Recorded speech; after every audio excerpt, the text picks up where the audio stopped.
Que la iconografía de Jesús, obviamente inventada, en el medievo hecho, obviamente, de forma que nos guste.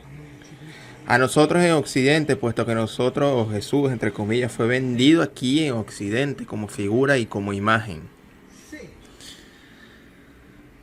Entonces, si fuese verdad, o cierto este tipo de historia fuera o sobre su nacimiento, pudo también haber tenido ese fenotipo, este Jesús. En el sentido que si el hijo de un Gabriel, es decir, un Geber de un él, es decir, uno que ejerce el poder en nombre de Elohim o de él, y este porque Gabriel no es un nombre propio, indica una función, una cierta jerarquía militar, un cierto grado de una jerarquía militar. Entonces, un Gabriel visita a Elizabeth y ella queda embarazada de Juan el Bautista. El mismo Gabriel visita a María y ella queda embarazada de Jesús.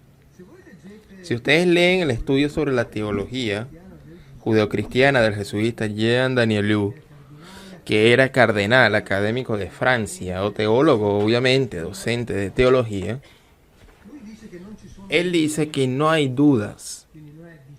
O sea, él dice, no es una interpretación vía, dice, no hay dudas que el concepto del Espíritu Santo en el Evangelio no es otra cosa que la transposición cristiana de la figura del Antiguo Testamento, del Gabriel. Es decir, que cuando se habla del Espíritu Santo, en realidad se está hablando de un Gabriel. En el Antiguo Testamento, Gabriel es definido clarísimamente, inequívocamente, como un Ich, un individuo masculino. Por lo cual, si es verdad lo que dice Jean Danielou, cuando se dice que el Espíritu Santo cubrió a la Virgen, cubriendo a la Virgen está un Gabriel. Así que hay que sacar el Espíritu Santo de la discusión. Bueno, habría que verlo, si fue por inseminización directamente o él se ofreció como inseminador, eso no lo sé.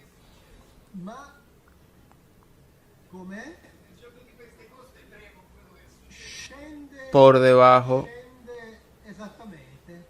sí, por debajo del jefe se ubican, por debajo de ellos, otros jefes. Termino con esto. Veamos. Hay evangelios que no debemos creer que son verdaderos. Es decir, debemos creer verdadero que simplemente un espíritu, no sabemos cómo, dejó embarazada a una virgen. De una forma que ella permaneció virgen y que esto es algo normal. Lo debemos creer completamente normal según estas enseñanzas. Si nosotros leemos el protoevangelio de Giacomo, cuando José vuelve de un viaje de trabajo, después de 6 meses encuentra a la Virgen, la encuentra embarazada. Y claro, no se pone contento. No es esa representación idílica por la cual llega un ángel que la tranquiliza y le dice todo bien, todo está ok. Él se enoja muchísimo y dice, pero ¿quién es el que me ha hecho esto? ¿Y ahora qué le digo? El Señor que me lo ha confiado. ¿Qué cosa le digo? Y dice algo bellísimo. Dice, bueno, me ha sucedido lo que ocurrió a Adán, que tenía una compañera y llegó uno y la sedujo. Estamos en tiempo de Jesús. Y si lo pensamos, precisamente Adán tenía una compañera y llegó uno y la sedujo. Y dice José, bueno, me ha sucedido lo mismo. Y él teme que a María se le haya presentado uno que le haya engañado haciéndose pasar por otro. Es fuerte. Pongamos otro ejemplo. Vamos a un ejemplo un poco más adelante. Este Gabriel realiza inseminaciones de don gemelos, de la estirpe adámica, es decir, de la estirpe de la que tendría que descender el Mesías judío, Mesías judío, no de los otros cristianos, que es una invención sucesiva. Mesías judío que debería liberar a Israel del yugo extranjero. El primero preparaba el camino para el segundo. Cuando Juan el Bautista predicaba en el Jordán, se dice que iban con él a confesarlo. Ahora para nosotros, la confesión, la imagen que viene a la mente de una escena, el cual uno habla al oído y cuenta una confesión, una invención colosal y estúpida de la iglesia. Piensa que en la Edad Media los sacerdotes escuchaban todo de todos. Si el poder laico quería hacer confesar a un asesino, lo debían torturar. El asesino iba con el sacerdote y le decía: yo maté a alguien. Una cosa estupenda. Él predicaba, la gente iba con él a confesarse. Ahora, en griego, aquellos que iban con él era exonomeindi, es decir, dígalo con énfasis, casi gritando. Ahora, si él estaba preparando el terreno, aquel que debía de venir, es decir, el Mesías verdadero que iba a liberar a Israel del yugo extranjero, él estaba armando un ejército. Y para construir un ejército, a quienes vas a buscar, a los pacifistas o a aquellos dispuestos. Así que la gente, obviamente que esta no está exemongemeni, es decir, no lo hacen con énfasis. El que no tenga mi pensamiento lo sacas inmediatamente. Así que los que iban ahí decían: yo maté a 2, vengan con nosotros. ¿Usted qué hizo? Yo incendié, venga con nosotros. Pero después va y le dice a los escribas y fariseos: ustedes, raza de víboras, si practica la metanoia, que está traducido como conversión, entendiendo que aquí está el concepto que nosotros tenemos de conversión, que en realidad quiere decir el cambio de tu modo de pensar, vuestra cabeza ya está a nuestros pies y nosotros los matamos. Es decir, y te unes a nosotros, o cuando llegue la batalla final te asesinamos. Después Jesús justamente el que lo dice: después de la batalla final los derrotamos, terminarán en el Gehenna. Ese será su destino porque, bueno, las cosas no se dieron. Digamos que el que iba a venir, el que esperaba el que iba a venir, no vino, así que todo terminó así. Terminó así, pero incluso aparece otra de las cosas que no debemos creer verdaderamente en absoluto. Porque que está escrito exactamente igual que como están escritos, que al contrario, tenemos que creer que Jesús resucitó, pasando a través de la piedra, atravesando el sepulcro, etc. Mientras que el Evangelio está escrito que cuando las mujeres llegaron allí, la puerta estaba abierta, pero no queda claro cómo. Después dice que estuvo ahí 3 días, la cual no es verdad. En el sentido que lo pusieron ahí el viernes al atardecer. Las mujeres van al amanecer. El domingo a la mañana, es decir, como máximo pasaron 36 horas. No 3 días, sino 2 días y algo. Según mi opinión, después de 23 horas, lo sumo pasó la noche ahí. Porque lo hicieron de forma que pudieron bajarlo vivo de la cruz, porque le dieron lo que les daba en general a los crucificados, es decir, una esponja somnífera, que era una esponja embebida con sustancia alcaloide, que era extraída de la mujer, la embebían en vinagre, porque la evaporación del vinagre hacía inhalar inmediatamente esa sustancia alcaloide que producía el desmayo, y que producía entonces esta especie de muerte aparente. Después lo bajaron rápidamente. ¿Por qué? Porque si hubieran hecho con él, como se hacía normalmente, como se hacía con los otros, le hubieran partido los huesos, obviamente. No hubiera podido salvarlo. Así que lo hicieron de una forma en que lo rompieron, o le rompían los huesos. Pero el evangelio protoevangelio de Pedro, un evangelio que nosotros no debemos creer verdadero, nosotros debemos creer verdadero que Jesús resucitó atravesando la piedra. Repito, la puerta estaba abierta. Así que en el Evangelio de Pedro está escrito que esa noche una luz descendió, una luz venía de 2 individuos, hicieron rodar la puerta del sepulcro, entraron 2 individuos, salieron 3, y el tercero tenía dificultad para caminar, porque venía sostenido, y después se lo llevaron. Bueno, decidan ustedes cuál quieren creer. Es una cuestión más delicada de la que yo vengo. Yo quiero decir es que, además del hecho de que han pasado a atravesar de la piedra, esta está en la historia. Y que si él hubiera sido un hijo de un Gabriel, no sé cuál de los dos es biológico, no sé cuál de los dos tiene más consenso, pero repito, ustedes hagan lo que quieran, pero nadie imagina nada nuevo para contar, pueden hacerlo con Ahora decir que los hijos de los ángeles caídos sean los Néfilis significan tomar solamente una de las llaves de la lectura. La llave de lectura mostrada en el libro etíope de Enoch, porque en la Biblia, por ejemplo, no es así. En la Biblia los hijos de estos caídos son los Giborim, es decir, que significa los hombres famosos, hombres poderosos.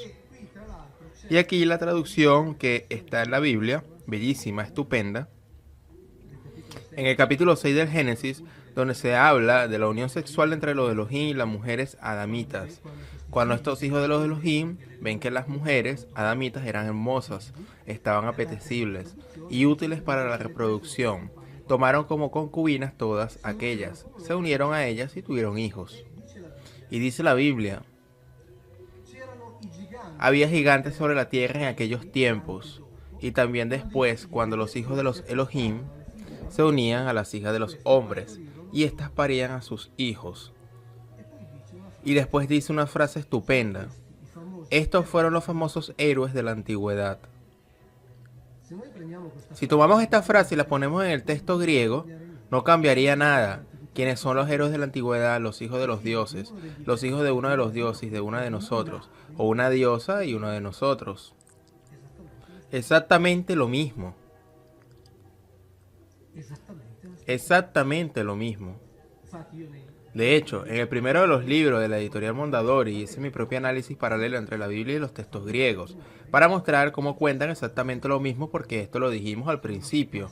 Si uno aplicara la exégesis, la Ilíada y la Odisea, deberíamos poner el monoteísmo homérico, porque es exactamente lo mismo. Aquí en la Biblia se dice esto, así que no dice que los gigantes, que los Néfilis fueran hijos de ellos, pero hay otra parte de la exégesis judía que ha dicho que cambiando la vocalización de Nefilim, por si no saben cómo está escrito por la falta de consonantes, las consonantes de las cuales vienen después en los masoretas, le dieron el vocal o el sentido de las vocales, sus significados, porque las vocales no existían en el hebreo.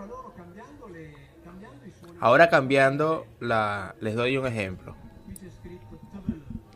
Está escrito trill, se lee de derecha a izquierda, y mientras sea así, si yo pongo una E, es un ejemplo tomado del Levítico, así que va a sonar vocal o va a sonar, yo conozco la traducción, un sonido vocal, una traducción respetando el sonido vocal que pusieron los masoretas, no hay necesidad de cambiar ni un punto. Así que cuando escribo con una E, que se escribe con 2 puntos, esto se transforma en trel, que significa tierra o mundo. Si se pone otra E, otro tipo de E, que tiene un punto más, que forma un triángulo, que se lee sustancialmente tebel, a veces una E más corta respecto a la E precedente, pero significa un encuentro sexual de una mujer con un animal. Entonces así, significa tierra, mundo, y con esto significa encuentro sexual de una mujer con un animal. Ahora ellos, cambiando la vocalización Nephilim, no tradujeron más gigantes, como habían traducido los griegos, sino que tradujeron los abortos. Porque dijeron que cuando los Elohim se unían a las hembras, adamitas, practicaban el aborto selectivo. Así que eran capaces de hacer los análisis prenatales y abortaban a los fetos masculinos. Y tenían solamente a las hembras, porque necesitaban hembras, obviamente, para reproducirse. Así que para el caso de los Nephilim no eran gigantes, sino que eran abortos. Ellos eran los abortos, en el sentido de que practicaban esto. Exégesis hebrea, Yo en uno de mis libros hice otra hipótesis. Nephilim, un término en plural. En arameo el singular, Nefilá. Yo lo publiqué ahí, le dediqué un capítulo. La palabra Nefilá significa inequívocamente una sola cosa: la constelación de Orión. Así que si Nefilim fuera el plural de Nefilá, se debería decir orianiano o orianita. Signo de interrogación, Eso es lo que se respecta a los Nefilim. Porque la Biblia conoce muy bien los gigantes y los llama Refaim, Enim, Shamsoim. Y dice que dormía en las camas largas en Deuteronomios 3:11 de 4 pulgadas.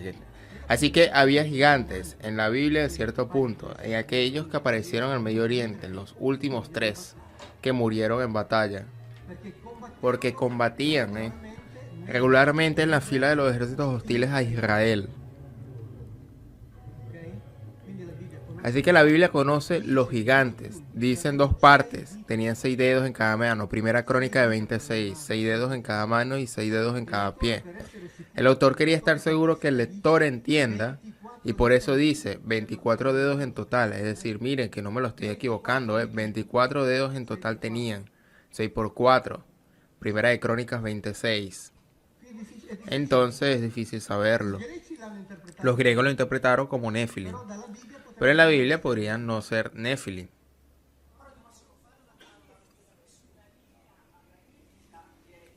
Al parecer alguien está haciendo una pregunta del cual no tenemos traducción.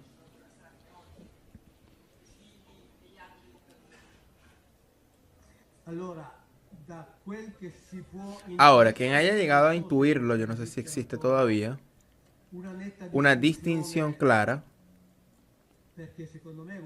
porque en mi opinión es muy probable en función que estos aquí llamados a los largos de la Mesopotamia y después se fusionaron con los de la Italia, porque no sé, podríamos hablar de una diferenciación clara, lo digo honestamente, no sé.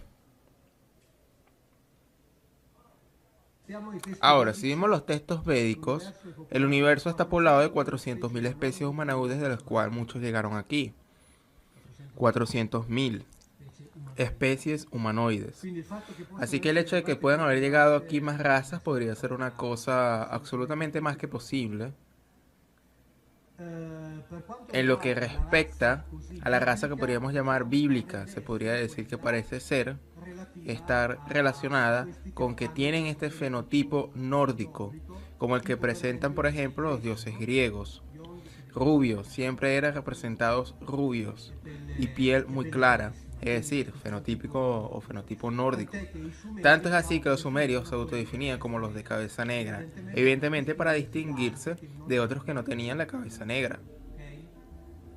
Después en Oriente pueden, por decirlo de alguna manera, haber opiniones. Porque supongamos que tenían la necesidad de que nosotros continuáramos siendo trabajadores, supongamos ahora.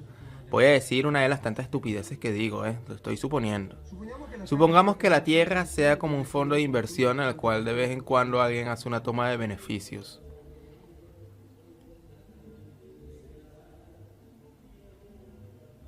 El oro, por ejemplo. Una cosa de la cual el oro aparece siempre. Todas las civilizaciones hablan de la llamada Edad Dorada Planetaria.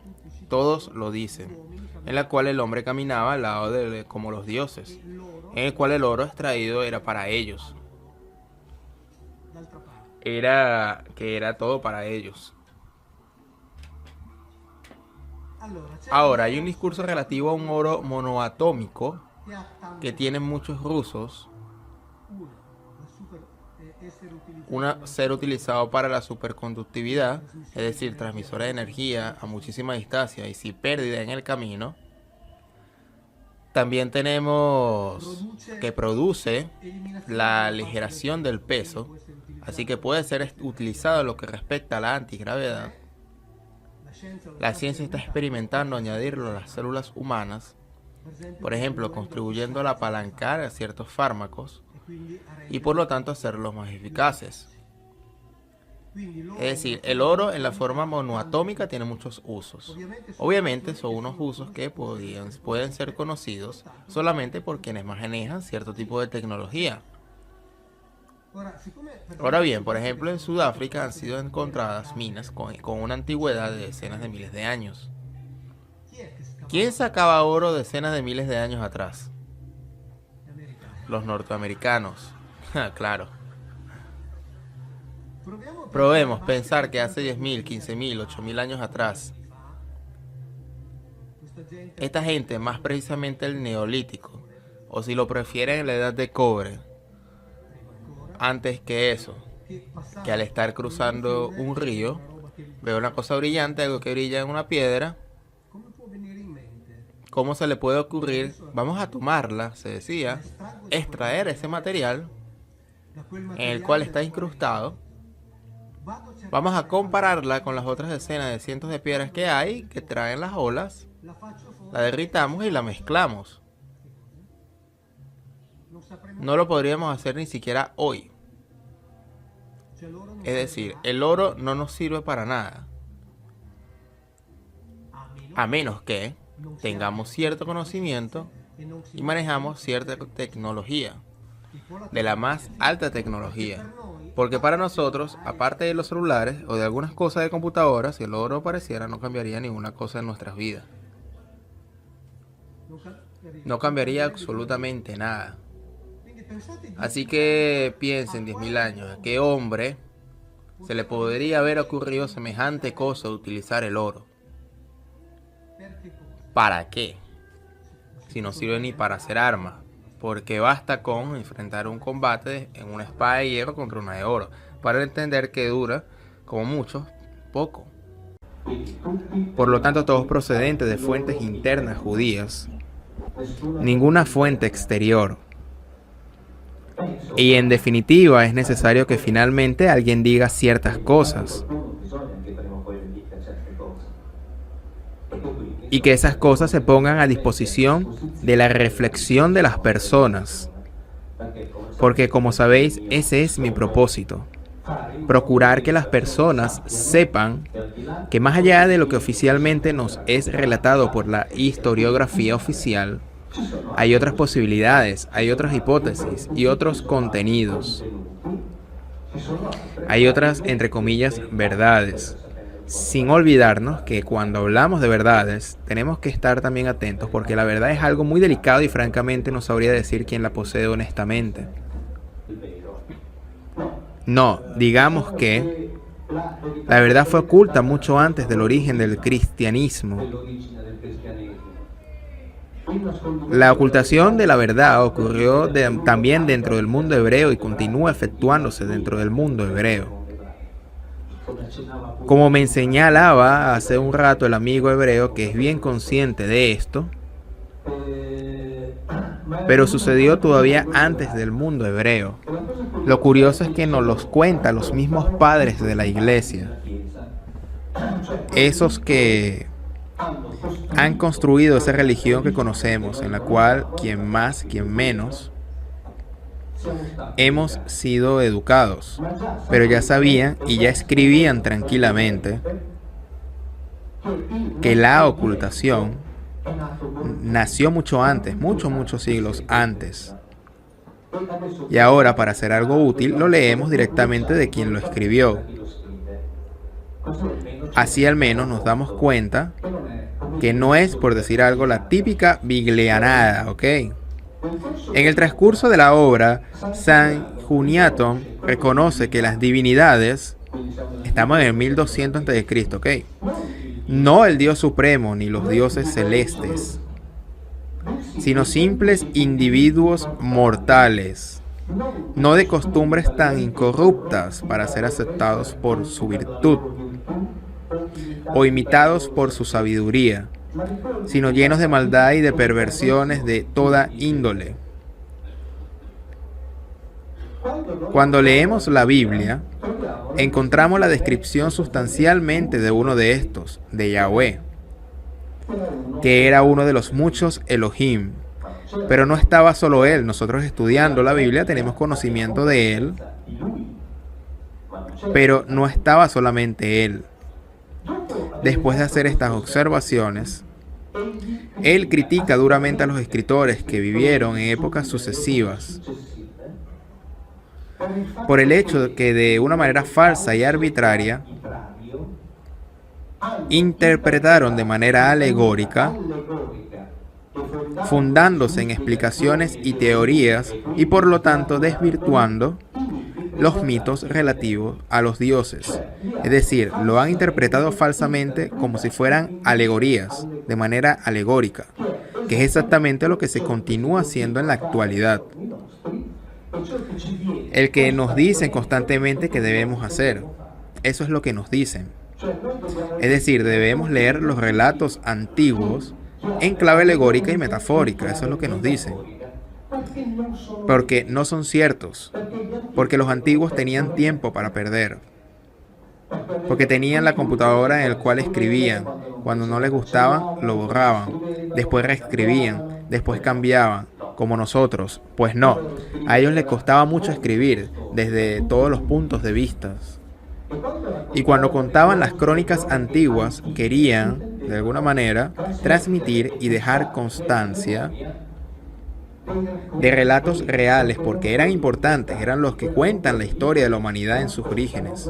¿Qué herramientas tenemos que utilizar? Y la cábala es un buen sistema de comprensión de qué herramientas tenemos que utilizar al servicio del alma. Y esto nos llevaría a que en realidad la persona no va a poder comprobar, ya sea en la cábala o una espiritualidad más práctica, hasta que no entre por su propia cuenta en el aspecto de la Jokmah, de la intuición, porque puede haber cosas que se pueden ordenar, entender de manera racional, pero por más que sea, el ser humano también pide, aunque sea inconscientemente, algo sobrenatural, pero no de eso de milagro, porque puede causar idolatría, que es el tema más adelante, pero como que el camino es personal y por más que uno pueda enseñar, mostrar desde la propia experiencia, la persona no va a aprender por cabeza ajena. Es decir, hay que esperar que la persona abra ese campo intuitivo interno para empezar a experimentar desde la cábala o la espiritualidad propia, el espíritu interior. Claro, lo que pasa, lo que sucede es que desde la cábala, nosotros al explicar el árbol de la vida, la persona entiende que ese campo intuitivo, porque hay personas que le tienen miedo al campo intuitivo. Ok, No creas que todos están muy abiertos al campo intuitivo. Hay mucha gente que le tiene cierto temor al campo intuitivo porque empieza a creer que está loca, que es producto de su imaginación, empieza a tener como problemas, tiene miedo, tengo que ir al psiquiatra, ¿qué va a hacer de mi vida? Es decir, que lo que hay que tratar de comprender es que nosotros tenemos herramientas para que los contenidos que provienen de la intuición, llamamos la dimensión de la Jojma, en el árbol de la vida, puedan organizarse en la Binah, de modo que nosotros no terminemos locos, porque ok, el problema de la locura ajá, es que hay mucha información que nosotros tenemos que comprender y que si no la comprendemos poco a poco nos hace mucho daño. Es decir, esto es como beber sopa, ¿no? Como tomar sopa. Tú puedes tomar la sopa así, rápido, ¿no? Y te vas a ahogar. Si te pones toda la sopa, te vas a ahogar. ¿Qué se hace? Bueno, se coge una cuchara y se va tomando lentamente. El que toma lentamente, bueno, puede tardar en tomar la sopa 20 minutos, media hora, pero la toma bien tranquilo. El que la toma rápidamente se puede ahogar. Entonces, ¿qué es lo que sucede con la cábala? La cábala te da un tiempo, pero que no es la cábala te lo da. Tu alma reconoce cuáles son sus tiempos. ok, El alma muchas veces avanza, a veces no avanza. Entonces, no es necesario que siempre avance. Cuando no avanza, es muy bueno también, porque desde el punto de vista de la Kabbalah, el alma consolida esa información. A veces el problema del mundo espiritual es el mismo problema que tiene todo el mundo, porque la espiritualidad, como dijimos, lo abarca todo, que es el ego, que es una especie de carrera para llegar a ninguna parte, porque no se llega a ningún lado. Alguien podría decir drásticamente que llega al cementerio, pero de manera de cumplir objetivos, los objetivos siempre son indefinidos, porque siempre hay infinitos objetivos que se pueden cumplir. Tú mañana cumples un deseo tuyo, un objetivo, y al otro día tienes otro, y al otro día tienes otro, y al otro día tienes otro. Pero en el camino, si encuentras tu felicidad y tu paz interior, si se cumplen o no tus objetivos, van a ser una cuestión secundaria, porque tú ya estás feliz, tú ok. ya tienes paz en tu alma. Entonces, a veces la gente, desde la Binah, desde la mente racional, cree que la espiritualidad es lograr objetivos. Y no es lograr objetivos. Se puede lograr ningún objetivo. Pero si la persona ya está en paz con sí misma, ya alcanzó algo muy importante dentro del mundo inferior. Después estamos con el mundo superior, que es el sentido de la vida o el proyecto, lo que tú planteabas antes. Pero antes de llegar al proyecto hay que tener paz interior. Es muy difícil llevar a cabo un proyecto angustiado.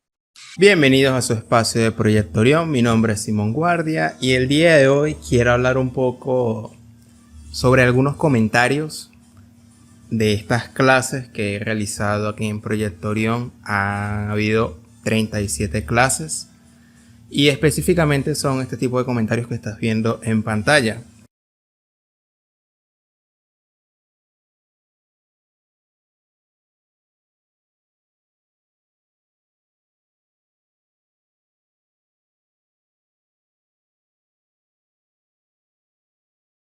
Donde las personas se están empezando a confundir y a extrañar un poquito del por qué, si ya he compartido en este canal traducciones de Mauro Viglino con temas de la parte literal, ¿cómo es posible que yo pueda de repente meter cábala o hablar de Dios o hablar de Jesús de Nazaret?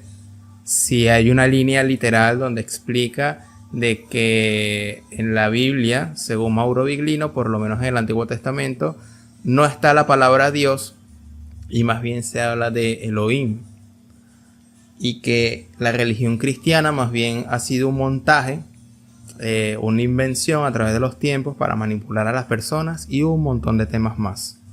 Y en estas clases que he compartido, que han sido 37, ya he hablado de espiritualidad, de Jesús, de cábala, aunque eso ya yo lo he tocado desde el 2020 con estas miniaturas que tú ves aquí. Es decir, ya he hablado de Caballo de Troya, del libro Urantia, del Equivalión. No es un secreto que mi postura parte del teísmo, es decir, de la creencia de un Dios. Y a partir de ahí comparto los materiales. Para uno puede ser sesgado, para otros puede ser algo justo, pero es importante tener en cuenta este punto de vista. Parto del hecho de que yo creo en Dios, pero se hace la investigación para no caer en lo posible cualquier tipo de dogma o manipulación religiosa. Y es por eso que las clases comencé por la parte literal. Y es importante tomar en cuenta este punto de partida, porque si por ejemplo usted que me está viendo y no cree en Dios y solamente lee la Biblia desde la parte literal, obviamente cuando se toca de temas de espiritualidad, de cábala, de Jesús, del Nuevo Testamento, las posibles visiones del espíritu, le va a sonar simplemente a chino, no le va a remover para nada y se va a ver como una invención. Y hasta ahí se puede acabar la discusión y simplemente se puede limitar a lo literal. Pero si usted, aún escuchando a Mauro Viglino en la parte literal, cree en Dios, entonces podemos dar el salto a lo que sería a la intervención o el abordaje espiritual de los textos. Y es ahí donde se empieza a complicar la cuestión, porque la pregunta inmediata es bajo qué enfoque podemos abordar eso. Y es por eso que si usted ha visto dentro del canal en el video que sale al inicio del canal, ahí explico que hay una mala costumbre de que nos han enseñado desde pequeños a buscar la verdad, buscar que un solo punto de vista, que un solo libro, que un solo canal de YouTube, que un solo dogma o un único modelo, ese modelo nos trate de explicar lo que es la realidad, cuando en realidad eso no es así. Hay distintos modelos, distintos abordajes a través de la espiritualidad, y usted como buscador de esa espiritualidad y realizador de la misma puede abordar las distintas posturas sin fanatizarse, sin casarse con ninguna postura, escuchar atentamente. Yo he entrevistado al canal distintas posturas, aquí ya estoy mostrando algunas miniaturas, entre ellas el profesor Mario Sabán, entre ellas el Marta Mesa de Mystery Channel, Alien Truth, Edward Betancourt de Realidad Extraterrestre y otras entrevistas más, incluso a un Rosa Cruz que lo traímos hace poco. Y como expliqué en un video anterior, si me pongo pico y pala a conversar, a buscar los vacíos de cada postura, la conversación no dura 10 minutos, porque la idea es escuchar atentamente, aunque quizá la creencia no sea igual que la mía, aunque quizá esa experiencia yo no la viví, pero darle la importancia de que esa persona me está compartiendo una experiencia personal que tiene que ver con una espiritualidad en concreto. Que esa espiritualidad tiene que ver con cábala o con fenómenos extraterrestres o con algo más literal o algo más de la vida diaria, del pensamiento positivo, etcétera, eso se tiene que respetar. Es por eso que en vez de malacostumbrarnos a buscar una verdad, de cuál entonces es la postura que nos debe de explicar la mejor forma, si vamos a hablar de lo espiritual y Mauro Viglino nada más se limita a lo literal, no, vamos a tomar en cuenta tanto a Mauro Viglino como los distintos abordajes espirituales, y ya usted decide cuál más se ajusta a su beneficio, porque esa es una mala costumbre que nos trajeron en las religiones. Solamente cree en la forma como nosotros te enseñamos de lo que tiene que ver la espiritualidad. Y si crees en otra forma o si escuchas otra manera de hablar del mismo tema, eres un desviado o estás confundido. Cuando en realidad, o por lo menos de aquí de Proyectorio, la idea es fundamentar y fomentar el hecho de buscar muchas fuentes de información, y que eso no es sinónimo de confusión. Porque yo puedo presentar un criterio propio. Yo puedo decir, yo puedo creer que existe 7 superuniversos, puedo creer en los extraterrestres, puedo creer que Jesús de Nazaret es el creador del universo y que es un gran representante espiritual, y que no necesariamente se puede usar la cábala para ajustar ese tipo de conocimiento. A nivel personal yo puedo creer eso, pero no puedo imponer mi creencia, por ejemplo, cuando yo hable con un cabalista o cuando yo hable con una agnóstica, porque hay que respetar y escuchar también esa otra postura que quizás no se ajuste tanto a mis creencias. Y ese es el punto angular del tema de conversación a la hora de buscar en la franja que divide, que en realidad no divide, sino que debe integrarse la parte literal y la parte interpretativa. Y esa interpretación, como ya he explicado en clases anteriores, sobre todo en esta, si no me equivoco, en la clase 31, la del SOT, que confundió a muchas personas, porque ahí empecé a explicar los niveles de interpretación. Entonces, algunas personas que estaban acostumbradas nada más a leer la parte literal, cuando se encuentran ahora que en los textos hay niveles de interpretación, le da un cortocircuito, se choquean un poquito, porque entonces ven demasiado amplio la interpretación y no hay un punto de conclusión, porque la interpretación no es buscar la última interpretación exacta, sino buscar más bien cómo se aplica esa lectura a nuestra vida y cómo practicarlo en la vida diaria. Y eso ya lo mostré, por ejemplo, cuando puse el fragmento de Albert Goslan explicando él mismo como cabalista, como judío, que las historias escritas en la Biblia o en el Viejo Testamento o en la Torá son invención, pero los patriarcas, los personajes principales, existieron, porque la idea de haber escrito esas historias no es para transmitir algo histórico como tal, esa es la parte literal. La idea es usar como excusa esas historias para llevarnos a un plano más profundo de percepción de la realidad y por ende de la espiritualidad. Ya he mostrado ese fragmento, te lo voy a colocar nuevamente aquí en este momento para que lo recuerdes y veas que incluso aquellos mismos que buscan a Dios o vienen de la representación del judaísmo, siendo ellos los iniciadores de estos textos, que no es el cristianismo, son francos y dicen no, en realidad estos textos tienen historias inventadas que no hay que limitarse a lo literal. Escucha atentamente. Dice que no debemos tomar literal la Torá. Entonces, históricamente, ¿pasó o no pasó lo que cuenta la Torá? Por ejemplo, ¿cómo Moshe nunca mató al egipcio o si lo mató? Pinjas no mató a la mujer pagana, David no mató a Goliat. Gracias por su respuesta. Los patriarcas existieron, pero la Torá es un mensaje que viene del cielo. Y el mensaje que viene del cielo viene codificado y vestido de historias. Entonces sí que los personajes existieron, pero las historias son códigos que hay que descifrar, porque esa historia protege una sabiduría muy grande. Igual que la cáscara de un plátano protege el plátano, la cáscara de una naranja protege el jugo de la naranja, el zumo de la naranja. Pues las historias protegen una sabiduría que no se puede poner encima de la mesa sin una preparación. Entonces, ¿Que existieron los personajes? Sí. ¿Que las historias que hay en la Torá son una envoltura? Así es. Y este video hay que repetirlo 10 veces más porque las personas se lo olvidan. Este es el punto de partida. A saber que un texto en sus historias no son reales estas historias, el punto de partida ahora es cómo usar estos textos a nivel personal. Y aquí ya es decisión propia. Es decir, hay personas literales que van a decir, no, bueno, ahora como sé que estas historias son invención, simplemente yo paso de largo y no voy a prestarle atención a esas historias. Pero si creemos en la espiritualidad o en Dios, de alguna manera estas historias se pueden usar como una capa de profundidad aún mayor, pero eso es algo personal.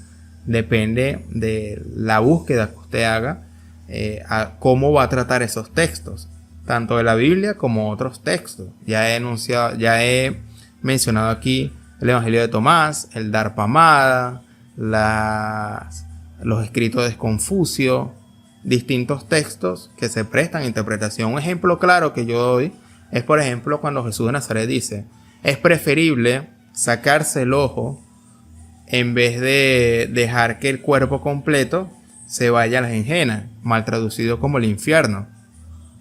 Como ya he explicado en clases anteriores, esto no es literal. Por eso algunos textos no hay que tratarlo literal, porque si nos tratamos literal, entonces vamos a tomar en cuenta que entonces hay que sacarnos el ojo literalmente, porque de repente estamos viendo algo que no es provechoso, para así nuestro cuerpo no se vaya a ir a malos actos. Esa lectura no es literal, esa lectura es interpretativa. Y así muchos otros textos más. Por lo tanto, tienes que tomar en cuenta, estas clases van a haber clases literales, como las primeras 30 clases, literalmente hablamos de lo literal, valga la redundancia. Va a haber clases interpretativas o espirituales, como estas clases que vienen de la clase 30 en adelante. Van a haber clases de Jesús de Nazaret, como la clase 13, la clase 26 y otras. Van a haber entrevistas, donde las entrevistas se presentan distintas posturas, desde la más conservadora o literal, como lo que fue Marta Mesa,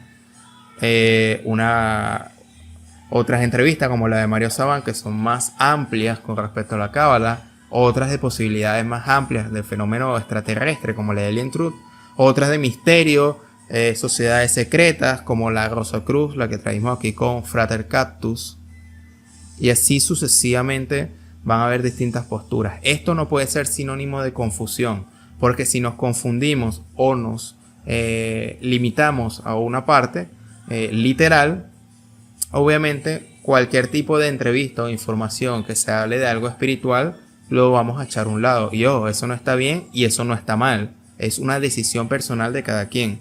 Yo solamente presento la información. Voy a dejar como un último ejemplo para que vean por qué en lo personal yo trato tanto lo literal y lo espiritual. Digamos que esto hay que tratarlo como una carrera universitaria. En una universidad hay distintas carreras. Hay ingeniería, hay lingüística, matemática, biología, química, todo lo que usted se puede imaginar. Obviamente no se puede tocar todas las carreras al mismo tiempo. Porque, por ejemplo, si estamos en un paseo, en un carro, directo a la playa, o en cualquier tipo de circunstancia, estamos rodeados de distintos temas. Por ejemplo, en el carro en el que estamos montados en esta historia, está la industria automotriz. Pero una forma es explicar el funcionamiento interno del carro y otra cosa es cómo manejar el carro. Aquí hay dos temas, aunque el carro es el mismo. Estamos respirando y estamos hablando aquí de fotosíntesis, de cómo el oxígeno se crea, y a su vez estamos dirigiéndonos a la playa, donde los mares se mueven a la medida de la atracción de gravedad, incluso de la luna y de la misma tierra. Y aquí ya toqué 4 o 5 temas distintos que ocurren paralelamente. ¿Cuál es la clave? La clave es el enfoque. ¿Qué temas de conversación vamos a hablar? Vamos a hablar de la industria automotriz mientras vamos a la playa. Vamos a hablar mejor, si yo soy novato manejando, de cómo me puedes enseñar a manejar mejor mientras vamos a la playa. Vamos, por ejemplo, a hablar del océano, de los mares, del misterio de cómo los océanos suben y bajan las mareas mientras la luna se acerca o se aleja. Vamos a meditar, a estar en presente para sentir la respiración y el aire puro. ¿Cuál es el tema que usted quiere tocar? ¿Quieres hablar de todos los temas al mismo tiempo? Ese es el punto. La confusión es que solamente se quiera tratar el tema, digamos, nada más de la industria automotriz, sin tomar en cuenta los otros temas. Porque nada más te interesa el mecanismo del carro, no te interesan otros temas que están también a tu alrededor. Aquí en el Proyectorium voy a presentar la mayor cantidad de temas posibles con orden, no mezclándolo todo en un mismo video, pero en cada video voy a hablar de un tema B, o el tema C, o el tema D, E, F, G, H, I, J, K.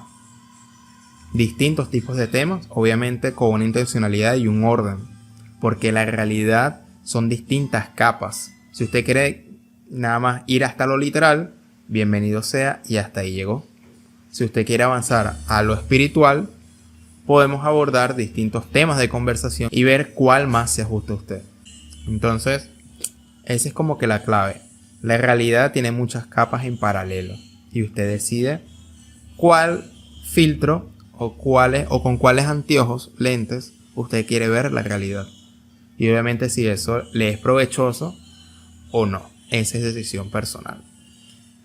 Quiero dejar este video hasta aquí porque esto lo voy a dejar a modo de aclaración, porque yo no voy a responder a cada comentario que sea del mismo tema de que Simón me estás confundiendo, si llevas ya 2 años compartiendo Mauro Viglino y ahora te estás yendo a una postura contraria. No, desde el inicio yo había hablado de espiritualidad, solamente que vi que hay una parte literal muy confusa del cual hay que compartir, y con el permiso de Mauro Viglino lo compartí en el canal, pero yo no me voy a limitar a lo literal.